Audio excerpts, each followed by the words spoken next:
Gold trusted gold buyers. మీరు తాకట్టు పెట్టిన బంగారాన్ని విడిపించి ఈ రోజు ఉన్న మార్కెట్ ధరకు కొనబడను.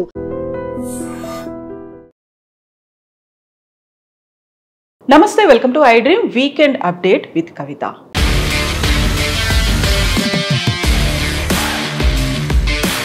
కేంద్ర ప్రభుత్వం సరికొత్తగా ఒక బిల్లును తీసుకొచ్చింది. అది ఎవరైతే కేంద్ర మంత్రులు కావచ్చు, సీఎం అయినా పిఎం అయినా 30 రోజుల పాటు జైల్లో ఉంటే వాళ్ళ పదవి పోతుంది అనేది. ఇది క్లీనర్ పాలిటిక్స్గా కేంద్ర ప్రభుత్వం అభివర్ణిస్తుంటే టార్గెటెడ్గా జరుగుతున్నటువంటి ఒక అటాక్గా ప్రతిపక్షాలు ఎందుకు చెప్తున్నాయి? మనతో పాటుగా ఉన్నారు foundation for democratic reforms founder doctor Jayaprakash Narayana గారు. సార్ నమస్తే. సార్ నమస్తే కవిత. సార్, సరికొత్తగా ఒక చట్టం వచ్చింది. గతంలో కూడా నేర చరిత లేకపోతే అరెస్ట్ అయ్యి జైల్లో ఉండొచ్చారు, వాళ్ళు నిజంగా అర్హులైనా కాదా, ఇలాంటివంతా చర్చ ఉన్నప్పుడు ఇప్పుడు సడన్గా తీసుకొచ్చినటువంటి 3 బిల్లులు అవి నిజంగా యాక్సెప్ట్ చేస్తే ఎవరిని టార్గెట్ చేసినట్టు అవుతుంది సార్? మన రాజకీయంలో నేర ప్రభావం చాలా ఉందన్నమాట వాస్తవం. నేర రాజకీయం నడుస్తుంది, నేరస్తులు రాజకీయంలోకి ప్రవేశిస్తున్నారు, చట్టాలను ఉల్లంఘించే వాళ్ళే శాసన నిర్మాతలు అవుతున్నారు అన్నది వాస్తవం. 26 ఏళ్ల క్రితం 1999లో లోక్సత్తా ఉద్యమం, ఆనాడు ఒక నిపుణులతో కమిటీ ఏర్పాటు చేసి ఒక ప్రధాన న్యాయమూర్తిని అధ్యక్షుడిగా పెట్టి జస్టిస్ లక్ష్మణరావు గారు, మరి కెఆర్ వేణుగోపాల్ గారు, ఇతర పెద్దలందరూ కూడా, అనుభవం పెద్దలందరూ కూడా, వివిధ రంగాల్లో నిపుణులు, నిజాయితీకి పేరున్న వాళ్ళు, న్యాయ కోవిదులను కూర్చోబెట్టి పత్రికలు ప్రజల సహకారంతో పోస్ట్ బాక్స్ నెంబర్ 100 అని పెట్టి 100 అని పెట్టి సమాచారాన్ని ప్రజల నుంచి పత్రికల నుంచి సేకరించి దాన్ని వెరిఫై చేసి మొట్టమొదటిసారిగా ఎన్నికల్లో పోటీ చేస్తున్న వాళ్ళ నేర చరిత్రను బయటపెట్టాం. దేశ చరిత్రలో మొట్టమొదటిసారి జరిగింది. 42 పేరు బయటపెడితే దేశం మొత్తం నిర్ఘాంతపోయింది. అప్పుడు అక్కడి నుంచి మరి కొందరు మిత్రులు సుప్రీంకోర్టు దాకా వెళ్ళి అసలు మేము కష్టపడాల్సిన అవసరం ఉంది, అభ్యర్థుల నుంచే నేర చరిత్ర ఉంటే వివరాలు బయటపడే ఏర్పాటు ఉండాలని చెప్పి చేస్తే సుప్రీంకోర్టు ఒప్పుకున్నది. ఒప్పుకున్నాక మళ్ళీ నేను ఉద్యమానికి నాయకత్వం వహించి ఒకవేళ కనుక ఎఫిడవిట్ ద్వారా ఆ నేర చరిత్ర వివరాలు ప్రకటించకపోయినట్టయితే వాళ్ళ నామినేషన్ రద్దు కావాలని చెప్పి వాదిస్తే దాన్ని ఒప్పుకున్నారు. అది కూడా జరిగింది. అప్పటి నుంచి మనకు నేర చరిత్ర వివరాలు వస్తున్నాయి కనీసం. కాబట్టి నేర చరిత్ర ఉందన్న విషయం అనుమానం లేదు. కాకపోతే అతిశయోక్తి ఉన్నది. ఇప్పుడు 40-45% దాకా నేర చరిత్రలు ఉన్నారు చట్టసభలో ఉన్నది వాస్తవం కాదు. ఏదో కేసు ఉంటే అది నేర చరిత్ర కాదు. ఇప్పుడు మీరు ఏదో ఒక ప్రొటెస్ట్ నిరసన తెలిపారు, ఉద్యమంలో పాల్పంచుకున్నారు, మీ మీద కేసు పెడతారు, అవన్నీ నేర చరిత్ర లెక్క. నిజమైన నేర చరిత్ర బహుశా 10-15% మంది ఎన్నికైన వాళ్ళకి నేర చరిత్ర ఉన్నమాట వాస్తవం. కాబట్టి ఏదో ఒకటి చేయాలి. మన చట్టం ఏం చెప్తోంది? కొన్ని నిర్దిష్టమైనటువంటి నేరాలను నిర్దేశించి దీనికి శిక్ష పడితే అనర్హులు, అసలు ఎన్నిక కావడానికి అనర్హులు పెట్టారు. కాబట్టి ఎన్నికల్లో పోటీ చేసే అవకాశం లేదు, లేకపోతే ఎప్పుడే పదవిలో ఉంటే పదవి పోతుందని చెప్పాను. అలాగే మిగతా అన్ని నేరాలకి 2 సంవత్సరాల పాటు కనుక జైలు శిక్ష పడినట్టయితే అప్పుడు అనర్హత వస్తుందని చెప్పన్నారు. కానీ ప్రాబ్లం ఏంటి, సమస్య ఏమిటి? మన దేశంలో కోర్టులో న్యాయం దొరకడం దుర్లభం. ప్రపంచంలో చాలా దేశాల్లో 100 కేసులు క్రిమినల్ కేసులు ఉన్నట్టయితే ప్రాసిక్యూషన్ చేస్తే దాదాపు 90 మందికి శిక్ష పడుతుంది. భారతదేశంలో వాడు అమాయకుడు అయ్యండి, భేదవాడు అయ్యండి, వాడిని కొట్టో లేకపోతే భయపెట్టో వాడితోనే నేను నేరం చేశానని అంగీకారం, ఆ కన్ఫెషన్ తీసుకోకపోతే 100కి 10 మందికి కూడా శిక్ష పట్టడం లేదు మన దేశంలో. ఆ పడే శిక్ష కూడా 10 ఏళ్ళు, 15 ఏళ్ళు, 20 ఏళ్ళు. రాజీవ్ గాంధీ లాంటి మహానాయకుడు, ఒక మాజీ ప్రధానమంత్రి, దేశంలో ఒక అతిపెద్ద పార్టీ, ఆనాడు ఆ పెద్ద పార్టీకి అగ్రనాయకుడు, ఆయన్ని టెర్రరిస్టులు దారుణంగా చంపేస్తే నిన్ననే మనం ఆయన వర్ధంతి జరుపుకున్నాం. దారుణంగా చంపేస్తే ఆ చంపిన వాళ్ళకి శిక్ష ఖరారు కావడానికి 18 ఏళ్ళు పట్టింది. 1991లో ఆయన చంపేస్తే 2009 దాకా ఆ శిక్షలు ఖరారు కాలేదు.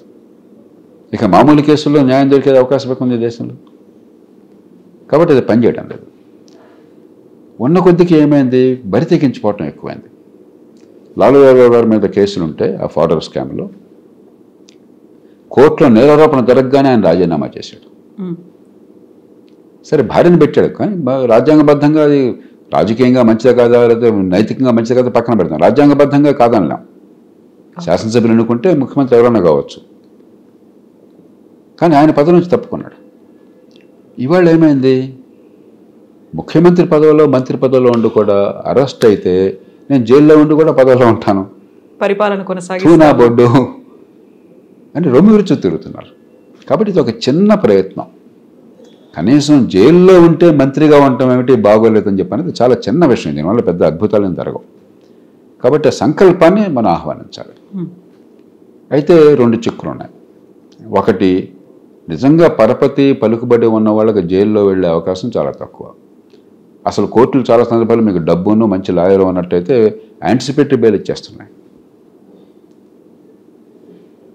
ప్రభుత్వంలో పనిచేసే అధికారులకి ఉద్యోగులకి 48 గంటల పాటు అరెస్ట్ అయితే వెంటనే సస్పెండ్ అయినట్లు లెక్క.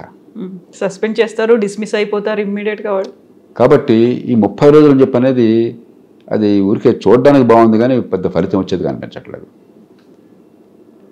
దీనికి బదులు నిజంగా చిత్తశుద్ధి ఉన్నట్టయితే, నేరారోపణ జరిగినట్టయితే ప్రజాప్రాతినిధ్య చట్టంలో, రిప్రజెంటేషన్ ఆఫ్ పీపుల్ యాక్ట్లో అనర్హతకి వేటుబడేటువంటి చట్టాలు కొన్ని చెప్పారు కదా, ఈ చట్టం కింద శిక్ష పడినట్టయితే అని చెప్పని పెట్టారు కదా.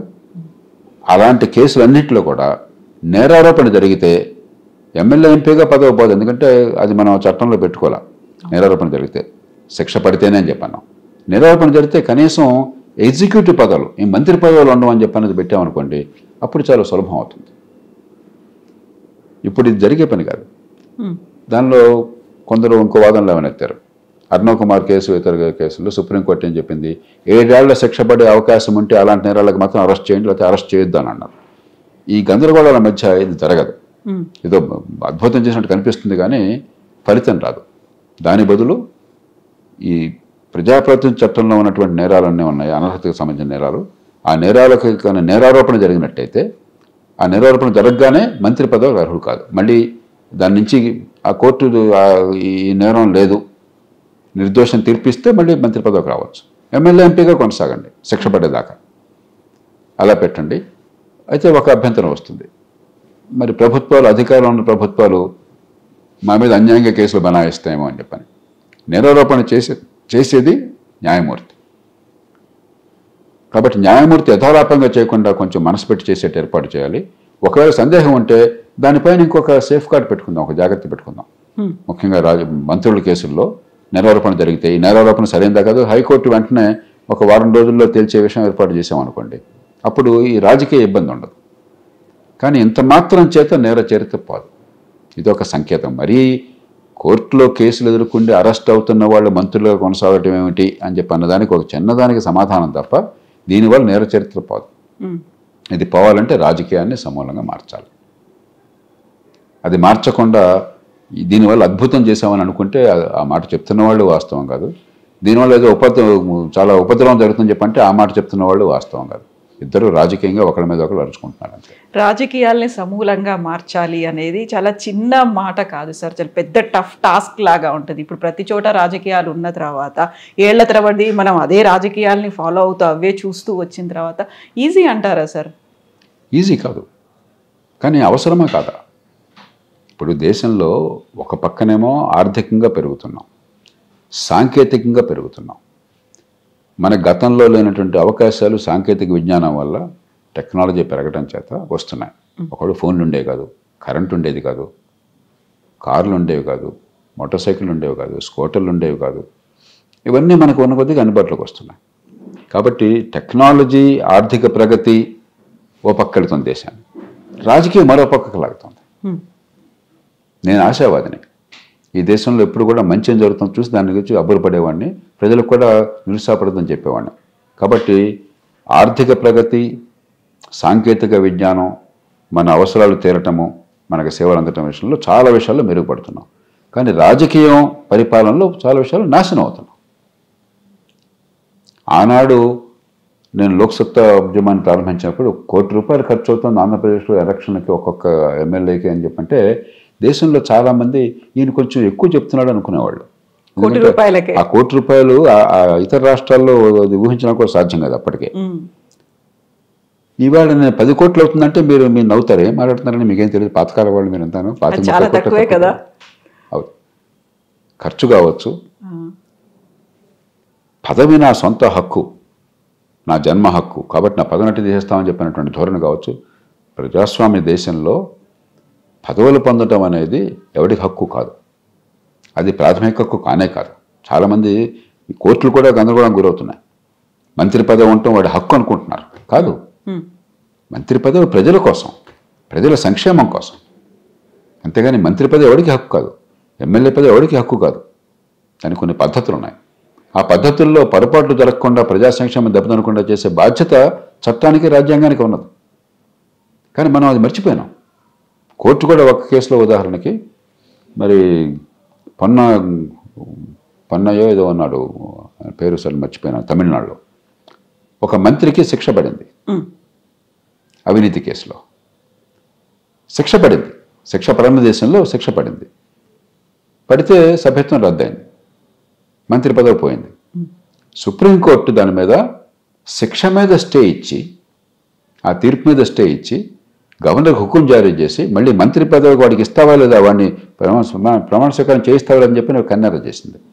ఏం చేస్తున్నాం మనం అంటే, వాడికి మంత్రి పదవి పొందడం ముఖ్యమా దేశంలో, లేకపోతే ప్రజల్ని ఇలాంటి పరిస్థితుల నుంచి కాపాడడం ముఖ్యమా? ప్రజాస్వామ్యం ఎందుకోసం ఉన్నది, అది మర్చిపోయినాం మనం. ఈ నేపథ్యంలో 3 మార్పులు కావాలి. ఒకటి, రాజకీయ పార్టీలు ఇవాళ సొంత ఆస్తులేనా, అలా కాకుండా పార్టీలు ప్రజల ఆస్తులు ఉన్నట్టుగా పార్టీలను ప్రజాస్వామ్యీకరించాలి. 2, ఎలక్షన్లో ఈ డబ్బుల వల్ల, ఎలక్షన్లో మరి కొన్ని లక్షణాలు ఉన్న వాళ్ళే గెలిచే అవకాశం ఉండటం వల్ల కదా ఈ గొడవంతా వచ్చింది. వీళ్ళు రాజకీయంలోకి రావటం, పార్టీ నాయకులు దుర్మార్గులు కాదు, దేశాన్ని నాశనం చేయాలనుకోవాలి. వాడి గెలుపు గుర్రాలు కావాలి. గెలుపు గుర్రం నేరస్తులైనా కాకపోయినా వాడికి అభ్యంతరం లేదు. వాడి కులం బలం ఉంటే, వీరుంటే కుటుంబం బలం ఉంటే, వాడి బాగా డబ్బు ఉంటే, వెనకాల వాడికి మంది బలం ఉంటే వాడు గెలిచే అవకాశం ఎక్కువ ఉన్నది. వాడి ప్రతిభ వల్ల, వాడికి ప్రజా జీవనంలో వాడు చేసిన మంచి సేవల వల్ల, వాడి ఆలోచనల వల్ల కాదు నాయకత్వం వచ్చేది. నేను చెప్పిన 4 లక్షణాలు: డబ్బు ఉందా, కులం ఉందా, కుటుంబం ఉందా, మరి వెనకాల మంది మరబలం ఉందా. ఈ 4 ఉంటే, అంగబలం, అర్ధబలం, ఈ 4 ఉంటే వాడు గెలుస్తాడు. కాబట్టి అలాంటి వాళ్ళని సీట్ ఇవ్వాల్సి వస్తుంది, గతిలేక గెలవాలి.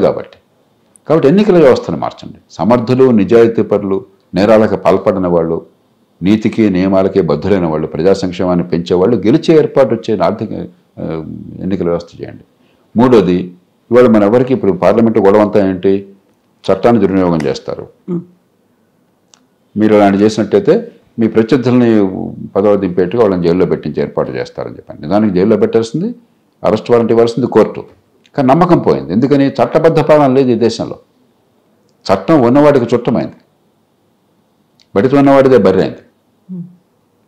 ఖండబలం ఉన్నవాడిదే చట్టం అయిపోయింది, అధికార బలం ఉన్నవాడిదే చట్టం అయిపోయింది. అలా కాకుండా ప్రపంచంలో మిగతా దేశాలు అలా లేదే. చట్టబద్ధ పాలన అని చెప్పంటే సమర్థ న్యాయం, నిష్పాక్షికంగా నీ పదవితో, నీ డబ్బుతో, నీ అంతస్తుతో, నీ హోదాతో సంబంధం లేకుండా అందరికీ సమానంగా అంది ఏర్పాటు కావాలి. అది లేదు భారతదేశంలో.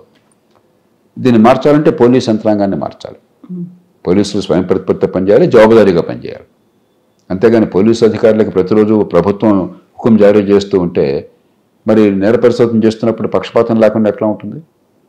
ప్రాసిక్యూషన్ని మార్చాలి. ప్రాసిక్యూషన్ చాలా పేలవమైనది, బలహీనమైనది. బలమైన, స్వతంత్రంగా నిలబడగలిగే, జవాబుదారీగా ఉండే ప్రాసిక్యూషన్ కావాలి. ఫారెన్సిక్స్ కావాలి. ఈ దేశంలో కేవలం 2000 కేసుల్లో మాత్రమే DNA అనాలిసిస్ చేయగలం సంవత్సరానికి. కొన్ని లక్షల క్రిమినల్ కేసులు దాఖలు అవుతుంటే ఫారెన్సిక్ ఇన్ఫ్రాస్ట్రక్చర్ లేదు. వాడిని కొట్టి వాడితో మనం రాయించుకోవటం తప్ప నేరం చేశానని చెప్పని ఇంకో రకమైన ఇన్వెస్టిగేషన్, చాలా బలహీనమైన ఇన్వెస్టిగేషన్. దాన్ని మార్చాలి. ప్రొసీజర్స్, పద్ధతుల్ని మార్చాలి. ఈ దేశంలో కోర్టులకు పోతే ఎన్నేళ్ళు పడుతుంది దేవుడికి ఎరుక. కాబట్టి ప్రొసీజర్స్ మార్చాలి, కోర్టుల తీరును మార్చాలి, కోర్టులో సామర్థ్యాన్ని పెంచాలి. ఈ 5టిని మార్చాలి. ఇవన్నీ మార్చకుండా నిర్ణయ వ్యవస్థ మారదు. కాబట్టి రేపొద్దున పోలీసులు కనుక ఎంక్వైరీ చేస్తే, ఇన్వెస్టిగేట్ చేస్తే నిష్పాక్షికంగా జరుగుతుంది, పార్టీలకు అతీతంగా జరుగుతుంది, చట్టం అందరికీ సమానంగా వర్తిస్తోంది, న్యాయంగా జరుగుతుందని నమ్మకం కలిగే వ్యవస్థ నిర్మాణం చేయండి. ఈ 3 ఈ విషయాన్ని పక్కన పెట్టండి. ఈ 3 దేశానికి అవసరం. ఈ 3 లేకపోవడం చేత పరిపాలన గందరగోళం అవుతోంది. ఈ సందర్భంలో మరింత అవసరం. అంచేత మనం లోతుగా ఆలోచించి దీర్ఘకాలిక చర్యలు చేపట్టాలి. తాత్కాలికంగా ఖచ్చితంగా ఒకసారి కోర్టుల్లో కేసుకు గురైనట్టయితే, ప్రాథమిక సాక్ష్యాలు ఉన్నట్టయితే, నేరారోపణ సరిగ్గా జరిగినట్టయితే వాళ్ళు మంత్రులుగా చలామణి కావటం ఏ రకంగానూ సౌబైన పని కాదు. సో ఇంక్లూడింగ్ సీఎం కావచ్చు, పిఎం కావచ్చు, అందరూ ఏ మంత్రి అయినా సరే ఎగ్జిక్యూటివ్ అధికారం ఎవరికి కూడా ఉండకూడదు, ఎన్నికైనటువంటి ఎగ్జిక్యూటివ్ అధికారం. అందరికీ ఇది వర్తిస్తుంది అని అనుకున్నప్పుడు ఒక క్లీనర్ పాలిటిక్స్ అనేమో కేంద్ర ప్రభుత్వం చెప్తూ ఉంటే ఒక టార్గెటెడ్గా జరుగుతోంది. అట్ ద సేమ్ టైం బీహార్కి సంబంధించి ఎన్నికల్లో ఓట్ల విషయాన్ని డైవర్ట్ చేయడానికి, అదే పెద్ద ఎత్తున చర్చ జరగకుండా ఉండడానికే సరికొత్తగా కేంద్ర ప్రభుత్వం తీసుకొచ్చిన ఎత్తుగడ అనే మాటని కాంగ్రెస్ చెప్తోంది సార్. ఈ పార్టీలు వాళ్ళ వాదనలు ఉంటాయి, వాళ్ళ వ్యూహాలు ఉంటాయి, దానిలోకి నేను వెళ్ళిపెట్టను. మనం ప్రతి విషయాన్ని చూడవలసింది విషయం ఏమిటి, వాస్తవం ఏమిటి, సాక్ష్యం ఏమిటి, తర్కం ఏమిటి, ప్రజా ప్రయోజనం ఏమిటి, దాని ఆధారంగా మనం విశ్లేషించాలి తప్ప ఏ పార్టీ ప్రతిపాదన పెట్టింది, ఏ పార్టీ వాదన చేసింది మనకు అనవసరం. మన దానిలో పడగానే మన అస్మదీయులు తస్మదీయులు అని వస్తుంది. మనకు ఎవరు అస్మదీయులు కాదు, తస్మదీయులు. మనకు రాహుల్ గాంధీ గారు బంధువు కాదు, నరేంద్ర మోదీ గారు బంధువు కాదు, రేవంత్ రెడ్డి గారు బంధువు కాదు, చంద్రబాబు నాయుడు గారు బంధువు కాదు. మనకు కావాల్సింది ప్రజా ప్రయోజనం. కాబట్టి అంశాల ప్రాతిపదికన ఈ పార్టీలని, కులాలని, పక్షపాతాలని పక్కన పెట్టేసి సాక్ష్యాలు, తర్కము, ప్రజా సంక్షేమం ఈ ప్రాతిపదికను చర్చిస్తే, ఆలోచిస్తే మనకు కొన్ని ఫలితాలు కొంత వస్తాయి. అలా కాకుండా ఉంటే ఎటువంటి తెడ్డం, వీడు చేస్తే వాడు కాదంటాడు, వాడు చేస్తే వీడు కాదంటాడు, తిట్టుకుంటారు. మనం దానిలోకి తలదోర్చాల్సిన అవసరం లేదు. అది కూడా ఇప్పటికిప్పుడు కాదు, ఇంకాస్త సమయం పడుతుంది. ఇప్పుడంతా చర్చ జరుగుతుంది, శీతాకాల సమావేశాలు మేబీ నవంబర్ కల్లా దీనికి సంబంధించి జాయింట్ సెలెక్ట్ కమిటీకి, పార్లమెంటరీ కమిటీకి వేశాక దానిలో హీరింగ్స్ అవి ఉంటాయి, అక్కడ సాక్ష్యాలు ఉంటారు, వాళ్ళు ప్రతిపాదన చేస్తారు, కొంతకాలం పడుతుంది. సో మీరు చెప్పినట్టుగా ఒక క్లీనర్ పాలిటిక్స్ లేకపోతే కంప్లీట్గా సమూలమైనటువంటి ప్రక్షాళనలు రావాలి అనుకుంటే పార్టీల పరంగా చర్యలు తీసుకోవాలా, లేకుంటే ప్రజలుగా మన బాధ్యత ఏముందంటారు సార్? పార్టీలు చర్యలు తీసుకునే స్థాయి దాటిపోయింది లేదప్పుడు అక్కడ. ఎందుకంటే పార్టీలకు కావాల్సిన గెలుపు గుర్రాలు, ఆ గెలుపు గుర్రం ఏ లక్షణాలతో వస్తే ఆ లక్షణాలను పార్టీలు స్వీకరించాలి. ఒకవేళ కాదని పార్టీలు అన్నా కూడా రాజకీయంగా నష్టపోతున్నారు. ఉదాహరణకి బ్రజ్భూషణ్ కేసు ఉన్నది, ఆ రెజ్లింగ్ ఫెడరేషను. సరే, ఆరోపణలు వాస్తవమా కాదా నేను దానిలో పెట్టలేదు, తీవ్రమైన ఆరోపణలు వచ్చినాయి. మరి ప్రజల ఒత్తిడికి తలోకి భారతీయ జనతా పార్టీ ఆయనకి సీట్ ఇవ్వకూడదని నిర్ణయం చేసుకున్నది, తప్పించింది. ఎవరికి ఇచ్చారు? ఆయన కొడుక్కి ఇచ్చారు. ఉత్తరప్రదేశ్లో బీజేపీ చాలా సీట్లలో చాలా ప్రతికూల పరిస్థితి ఎదుర్కొన్నా కూడా అక్కడ ఘంటాపథంగా గెలిచాడు. 4 సీట్లలో, 4 వేరువేరు సీట్లలో ఒక ఎంపీగా బహుశా ఒక మనిషి ఎన్నిక కావటం భారతదేశం చరిత్రలో అరుదు. ఈయన ఒక్కడే ఉండొచ్చు, బ్రజ్భూషణే. అంత బలం వివిధ కారణాలుగా ఉంది, కులం వల్ల కావచ్చు, డబ్బు వల్ల కావచ్చు, అర్ధబలం, అంగబలం అవన్నీ ఉన్నాయి. అవి ఉన్నప్పుడు మీరు ఏదో కొన్ని అరుదైన సందర్భాల్లో అభ్యర్థిని తప్పించినా మళ్ళీ ఆ కుటుంబాన్ని తీసుకొస్తున్నారు మీరు. కాబట్టి మన ప్రజాస్వామ్యం మన ఎన్నికల విషయంలో చాలా గందరగోళానికి గురవుతుంది. ఈ నేపథ్యంలో పార్టీలు వారంతటా వారు ఎన్నికల్లో సీటు పోయినా కూడా పర్వాలేదు, వీడిని తప్పిద్దామనే పరిస్థితి ఇవాళ భారతదేశంలో ఉంటే చాలా సంతోషం. మనకు అది లేదు. సానుభూతి ఓట్లు వస్తాయి అనే ఆలోచన ఉంది కదా సార్ అక్కడ. మంచి మాట చెప్పారు. మనకేమవుతుందంటే కరెక్ట్, ఇది ఎన్నికల వ్యవస్థ మారాలని ఎందుకు కోరుతున్నానంటే నేను, సానుభూతి ఓట్లు మొత్తం సరే మంచి పని చేశారు, ఒక నేర చరిత్ర ఉన్నవాడినో లేకపోతే ఆరోపణలు ఎదుర్కొంటున్నవాడినో వాళ్ళు తప్పించారు కాబట్టి బాగుందని కొంతమంది మొగ్గు చూపుతారు. కానీ ఎక్కడ ఉంటుంది అది? విస్తరించినటువంటి దేశం మొత్తంలో లేక రాష్ట్రం మొత్తంలో కొన్ని ఓట్లు అదనంగా పడతాయి, కానీ నియోజకవర్గంలో ఓట్లు పోతాయి. గెలుపు ఎక్కడ? నియోజకవర్గంలో, మొత్తం మీద కాదు. మీకు వచ్చిన ఓట్ల శాతము ఎవరో చోట్ల నియోజకవర్గంలో గెలిచావు లేదా, ఒక కోటి ఎక్కువ వస్తే గెలిచావు, ఒకటి తక్కువ వస్తే ఓడిపోయావు, సీటు పోయింది. కాబట్టి నేను కోరేది ఈ సానుభూతి ఓట్లు, మంచి చేస్తే మంచి వల్ల ఆమోదం ఇచ్చి చూపెట్టే ఓట్లు, వాటికి విలువ ఉండాలని చెప్పంటే నియోజకవర్గంలో గెలుపు కాకుండా రాష్ట్రం మొత్తంలో ఓట్ల శాతాన్ని బట్టి సీట్లు ఏర్పాటు చేయండి. అదే దామాషా పద్ధతి అంటే.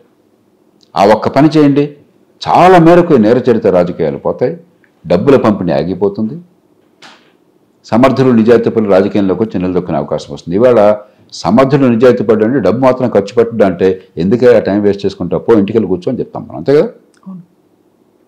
మరి ప్రజాస్వామ్యం ఎట్లా అవుతుంది? 30 కోట్లు ఖర్చు పెడితే ఎమ్మెల్యే అవుతాడు, లేకపోతే ఎమ్మెల్యే ఛాన్సే లేదంటే ప్రజాస్వామ్యం ఎట్లా అవుతుంది? అది ప్రజా సంక్షేమం ఎట్లా పెరుగుతుంది?